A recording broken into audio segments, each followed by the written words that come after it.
صرف گزارش یہ ہے کہ دیکھیے 190 ملین پاؤنڈ کی میگا کرپشن کا یہ کیس ہے جس کے اندر وہ ایک سزا یافتہ ایک کنوکٹڈ پرزنر ہے اور وہ اپنی جیل سینٹنس سرو کر رہے ہیں جو ان کو عدالت نے سزا دی ہے. تو اس میں سمپتھی کا ایلیمنٹ ہم نے پتہ لگا لیا. ان کی خاتون رہنمائیں جنہوں نے انڈین میڈیا کو اور افغانی میڈیا کو اور انٹرنیشنل میڈیا کو فیڈ کیا کہ ان کی جان کو خطرہ ہے. سب سے پہلے تو یہ بات ہے کسی قیدی کو ٹریڈ مل اور بائسیکل نہیں ملی قید کے اندر. جیل رولز میں شاید پروویژن بھی نہ ہو, یہ ایک ایکسٹرا فیسلٹی ہے جو وہ اویل کر رہے ہیں. والنٹریلی وہ گیو اپ کرنا چاہتے ہیں, ٹریڈ مل باہر بھجوا دیں. کل 1 گھنٹہ 1.5 گھنٹہ ٹریڈ مل پہ بھاگتے ہیں. مطلب ایک طرف خبر کیا چل رہی ہے جی, جان خطرے میں, موت کے دہانے پہ, اور انٹرنیشنل میڈیا کو فیڈ کیا جا رہا ہے پاکستانی گورنمنٹ کو, پاکستانی اتھارٹیز کو بدنام کرنے کے لیے. اور دوسری طرف صبح جو ناشتہ جاتا ہے وہ غریب آدمی کی ایک ہفتے کی خوراک ہے جو صبح نوش فرماتے ہیں ناشتے کے طور پہ. پھر اس کے بعد ٹریڈ مل, جم اکوپمنٹ موجود ہے. پاکستان کی تاریخ میں کسی قیدی کو یہ سہولیات میسر نہیں ہوئیں. اے سی پہ بڑا شور کیا جاتا تھا اور اعظم صاحب نے ٹھیک کہا, منہ پہ ہاتھ پھیر کے کہا کہ میں اے سی اترواؤں گا. اللہ معاف کرے یہ وقت کس کی رونت پہ خاک ڈال گیا. یہ کون بول رہا تھا خدا کے لہجے میں. رحم مانگنا چاہیے اور اللہ تعالیٰ سے ڈرنا چاہیے اور ہر وقت معافی مانگنی چاہیے کہ منہ پہ ہاتھ پھیر کے میں فلاں کو بند کر دوں گا, میں مونچھوں سے پکڑ کے بند کروں گا, میں اے سی اتار لوں گا. اس کی بیٹی کو اس کے سامنے گرفتار کرو, اس کو تکلیف پہنچے. اس کو تکلیف پہنچی کہ نہیں پہنچی؟ وہ فلاں کی بہن کو ذرا چاند رات کو گرفتار کرنا, ذرا عید کے دن اندر گزارے گی جس کے ہوش ٹھکانے آئیں گے. یہ ساری باتیں جس لہجے میں کی گئیں, جس زوم میں کی گئیں, جس غرور اور تکبر میں کی گئیں, معافی مانگنی چاہیے اللہ تعالیٰ سے اور سر جھکانا چاہیے اللہ تعالیٰ کے سامنے. اور آج سب کچھ ہوتے ہوئے بھی میں دعوے سے, وثوق سے اور from a position of authority یہ بات کر رہا ہوں کہ پاکستان کی تاریخ کا سب سے پریولیجڈ قیدی ہے. پاکستان کی تاریخ میں اتنی سہولیات کسی ایک قیدی کو کبھی نہیں ملی جو اس وقت مل رہی ہیں. ایک طرف یہ حقیقت ہے اور دوسری طرف پاکستان کو بدنام کرنے کے لیے انٹرنیشنل میڈیا کے اندر ایک پروپیگنڈا ہے. اور وہ تینوں بہنیں جو 9 مئی کو کور کمانڈر ہاؤس لاہور کے باہر موجود تھیں اور ان کی پریزنس وہاں ثابت ہے, یہ ہر روز وہاں پہ law and order situation create کرنے کی کوشش کرتی ہیں. اور رولز کے اندر کیونکہ سیاسی گفتگو کی گنجائش نہیں ہے اور یہ رپورٹ ہوا ہے کہ سیاسی گفتگو ہوئی ہے, تو اب عظمیٰ خان صاحبہ کی بھی ملاقات بند ہے آج کے بعد. یہ نہیں ہوگا. آپ ملیں, آپ ویل بینگ پتہ کریں قیدی کی کہ جی آپ کی طبیعت ٹھیک ہے, معاملات ٹھیک ہیں, آپ کو سہولیات ساری میسر ہیں, آپ اپنی فیملی کی بات کریں. جو سیاسی معاملات, اسٹیٹ کے خلاف لوگوں کو اکسانے کے معاملات ہیں, وہ سارے رپورٹ ہوئے ہیں کیونکہ جیل سپرنٹینڈنٹ کی موجودگی میں ملاقات ہوتی ہے.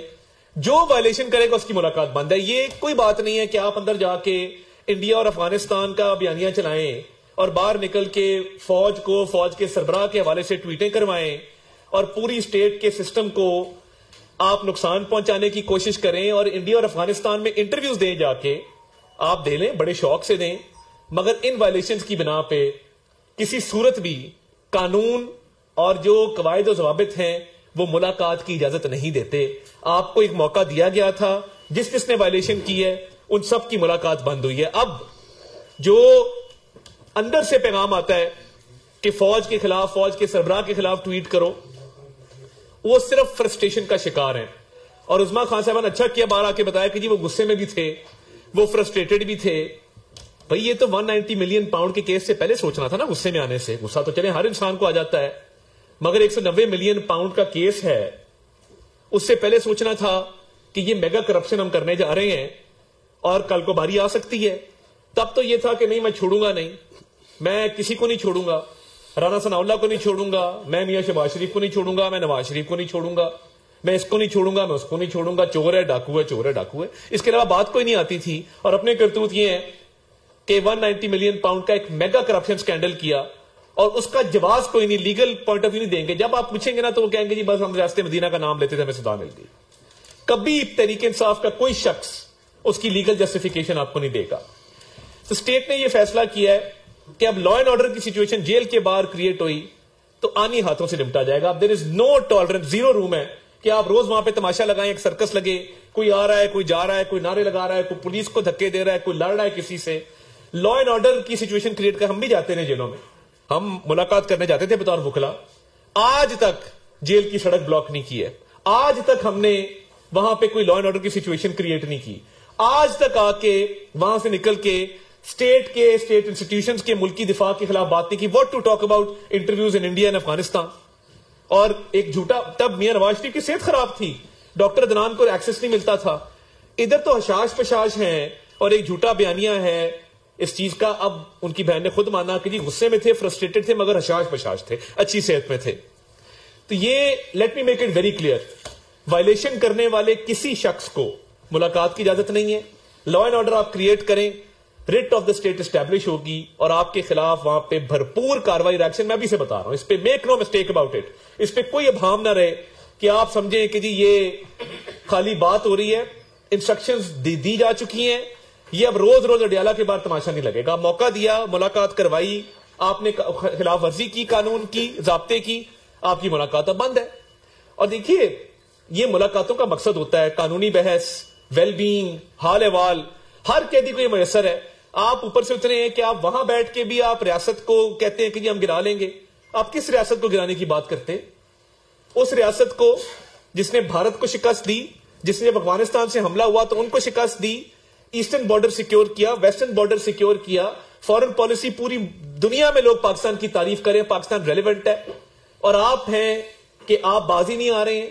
آپ چاہتے ہیں کہ ملک کا دفاع کمزور ہو, آپ چاہتے ہیں کہ ملک کی سالمیت کو نقصان پہنچے. آپ نے دعائیں مانگی کہ ملک ڈیفالٹ ہو. اللہ تعالیٰ کا کرم ہے کہ ملک ہماری اکانومی نے ٹیک آف کیا, فارن ایکسچینج ریزروز بڑھے, انفلیشن نیچے آئی, انٹرسٹ ریٹ نیچے آیا. آج بھی ملک کی اکانومی کو کمپیئر کر رہے ہیں کہ آپ جو چھوڑ کے گئے تھے اور اب جو الحمدللہ اڑان پاکستان کے تحت اکانومی ٹیک آف کر رہی ہے. تو آپ تو چاہتے ہیں, آپ کا مقصد ہی ایک ہے, صرف ایک, میں اور میں. ورلڈ کپ میں نے جیتا, ٹیم کا کوئی ذکر نہیں. میں یہ کر دوں گا, میں وہ کر دوں گا, میں نے یہ کیا, میں نے وہ کیا. مجھے آپ کی ثقافت بہتر پتا ہے, مجھے آپ کی تاریخ بہتر پتا ہے, مجھے آپ کا جغرافیہ بہتر پتا ہے, مجھے آپ کی باقی معاملات کا بہتر پتا ہے.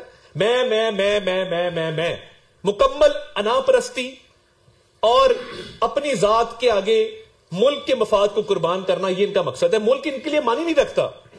آگ لگا دو, کبھی غلامی کا نعرہ لگا دیں گے, کبھی غلامی تسلیم کر لیں گے. اتنی منافقت, اتنے یو ٹرن. بھئی آپ کم از کم کسی بات پہ کھڑے تو رہیں. آدمی کو صاحب کردار ہونا چاہیے. نہ کردار ہے, نہ صاحب ہے, نہ آدمی. وہ سمجھ نہیں آتی کہ ان کا مقصد کیا ہے. ملک کے ڈیفالٹ کی دعائیں, شہداء کی یادگاروں کو آج تک کسی نے زمین پہ گرا کے بے حرمتی نہیں کی. کوئی شہید ہوتا ہے اس کا مذاق اڑاتے ہیں. یہ چاہتے ہیں کہ ان کی ذاتی انا اور ذاتی مفاد کے سامنے ملک کے مفاد کو سرنڈر کیا جائے. It will not be allowed. یہ کسی صورت اس کی اجازت نہیں ہے کہ ذاتی انا, ذاتی مفاد آگے آ جائے اور ملکی مفاد پیچھے چلا جائے. نو, ناٹ ایٹ آل. سب سے پہلے پاکستان ہے اور پاکستان ہمیشہ زندہ باد ہے اور پاکستان انشاءاللہ ول پریویل. آپ کے ذاتی مقاصد میں آپ ناکام رہیں گے انشاءاللہ تعالی.